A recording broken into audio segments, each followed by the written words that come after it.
नमस्कार मित्रांनो, साधारणतः एक 4 ते 5 जूनच्या आसपास मी एक ट्विटरवर पोस्ट केली होती डोंबिवलीच्या प्लॅटफॉर्म क्रमांक 5च्या शेडबाबत। आधी या शेडचा इश्यू नव्हता।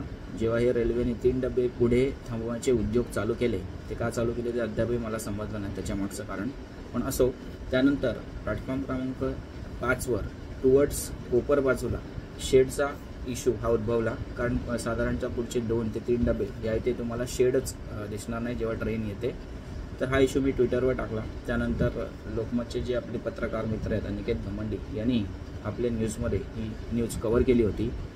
त्याच्यानंतर साधारणतः 2 किंवा 3 हप्त्यानंतर 22 किंवा 21 जूनच्या आसपास मी आणखीन एक ट्विट रेल्वेला केलं होतं, ज्याच्यामध्ये प्लॅटफॉर्म क्रमांक 2वर जी लोकल आली तिथेही शेड नसल्यामुळे लोकांची ट्रेनमध्ये उतरल्यानंतर होणारी धावपळ त्या व्हिडिओमध्ये कॅप्चर केली होती आणि रेल्वेला खडेबोली मी सुनावले होते ट्विटरवर। त्यानंतर सूत्र ही बऱ्यापैकी हल्ली गेली आणि अनिकेत घमंडी यांनी तर ही बातमी त्यांच्या न्यूज लेटरमध्ये तर कव्हर केलीच, पण त्यानंतर रेल्वेचे बोर्डचे अध्यक्ष म्हणजे प्रवासी संघटनेचे अध्यक्ष नंदकुमार देशमुख आणि आपल्या लताताई प्रवासी संघटनेचे सरचिटणीस यांनी सुद्धा या बातमीला जोर लावून धरला, या व्हिडिओला जोर लावून धरला आणि अक्षरशः तो व्हिडिओ GM पर्यंत पोहोचवला गेला।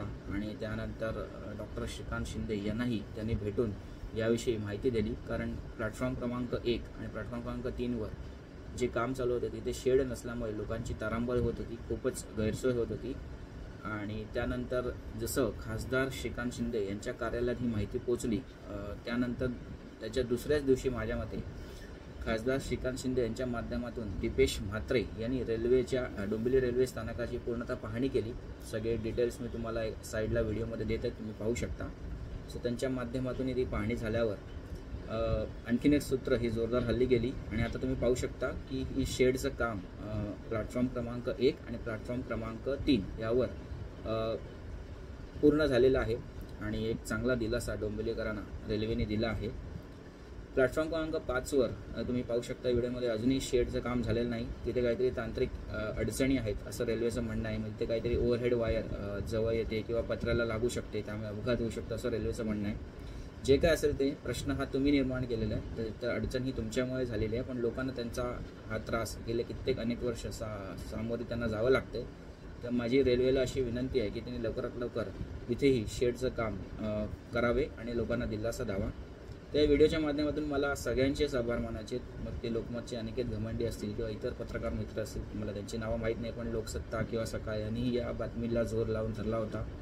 नंतर रेल्वे प्रवासी संघटनांचे जे अध्यक्ष आहेत किंवा सरचिटणीस आहेत, लता मॅडम असतील किंवा नंदकुमार देशमुख असतील आणि खासदार डॉक्टर श्रीकांत शिंदे यांच्या माध्यमातून दीपेश म्हात्रे हे असतील व इतर ज्यांनी प्रत्यक्ष आणि अप्रत्यक्ष ज्यांनी पण हे काम होण्यासाठी मदत केली त्यांचे मी आभार मानतो। आणि माझ्या सगळ्या लोकांना एकच विनंती आहे किंवा सहप्रवाशांना एकच विनंती आहे की नुसते प्रवासी होऊ नका, तर जागरूक प्रवासी व्हा। मलाही मान्य आहे की आपण धकाधकीच्या जीवनात आपल्याला रेल्वेच्या समस्या मांडायला वेळ मिळत नाही, पण सध्या सोशल मीडिया हे खूप चांगलं साधन आहे ज्यातून आपण अधिकाधिक जागरूक नागरिक होऊन अधिकाधिक पोस्ट करून, किमान जर तुम्हाला पोस्ट बनवता येत नसेल तर आमच्यासारखे जे जागरूक नागरिक आहेत त्यांच्या पोस्ट रिट्वीट तरी करा किंवा ट्विटरवर अकाउंट ओपन करून तुम्ही रिट्वीट करू शकता। त्यासाठी मी एक रेल्वेचा ग्रुपही बनवलेला आहे, मी माझा व्हॉट्सअप नंबर इथे देत आहे। जर त्या रेल्वेच्या ग्रुपमध्ये कोणाला जॉईन व्हायचं असेल तर मला तुम्ही हाय व्हॉट्सअपवर पाठवू शकता, मी तुम्हाला ॲड करू शकतो। या ठिकाणी जे जागरूक नागरिक आहेत ते आपल्या भागातील रेल्वेच्या समस्या या रेल्वेला ट्विट करत असतात, तुम्हाला फक्त रिट्वीट करायचं आहे। ॲटलिस्ट येता जाता 1-2 किंवा 5 मिनिटं तरी तुम्ही त्यासाठी देऊ शकता। तर आपल्या ज्या समस्या आहेत त्या समस्या व्हिडिओच्या माध्यमातून कॅप्चर करायला शिका, रेल्वेपर्यंत पोहोचवायला शिका। रेल्वेने एक चांगलं माध्यम ट्विटर दिलेलं आहे, तिथे तुम्ही रेल्वेच्या जी साईट आहे रेल मदत किंवा रेल सेवा ह्याला टॅग करून तुमच्या समस्या टॅग करून टाकू शकता। तर किमान मला माझी सर्व रेल्वे प्रवाशांना हीच विनंती आहे की तुम्ही काढलेल्या व्हिडिओचा किंवा सोशल मीडियावर जे काय समस्या पुट आउट करता त्याचा उपयोग होतो किंवा ते करत राहा आणि आम्हालाही अशाच प्रकारे सहकार्य करत राहा। मी परत एकदा ज्यांनी या डोंबिवली शेड होण्यासाठी प्रत्यक्ष मदत केली त्यांचे आभार मानतो आणि आपण असंच एकत्र मिळून काम करत राहावे। धन्यवाद। शेड संबंधीचे सर्व फोटोज तुम्हाला राईट साईडला दिसत राहतील, म्हणजे जेव्हापासून आपण हे काम चालू केलं आणि आत्ता जसं पूर्णत्वाला गेलेलं आहे त्याचे डिटेल्स तुम्ही पाहू शकता। धन्यवाद।